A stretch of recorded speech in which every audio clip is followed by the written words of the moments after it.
আমার কাছে মুসলিম ভাই ভালো আছেন? মুসলিম ভাইদেরকে আসসালামু আলাইকুম, হিন্দু ভাইদেরকে আদাব, অন্যান্য জাতি ভাইদেরকে আসসালামু আলাইকুম।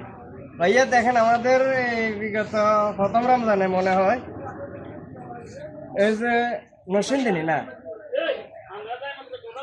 8 বছরের শিশু আসিয়ার হত্যার বিচার আমরা চাই, যে কোনো মুহূর্তে ওনাকে মারছে দেন না, পাইছালি না তো বাপ বেটা দুজন মিলে কি আমাদের ঘরে মা বোন নাই, এদের ইজ্জতের কোনো দাম নাই, এদের ফাঁসি আমরা এই মুহূর্তে চাই। আর সকল মুসলিমদেরকে বারবার বলানো যাচ্ছে যে ইসরায়েলের সাথে আপনারা কোনো সম্পর্ক রাখবেন না। এই যে আসিয়ারে মারার পর থেকে আমাদের মা বোনের প্রতি আমাদের একটু দর্ব চলিয়েছে শরীরের ভিতরে। দেখেন আপনারা সকলে এটা কান খুলে খোলা রাখেন, আমরা কাজ করি, কর্মজীবী শ্রমিক আমরা।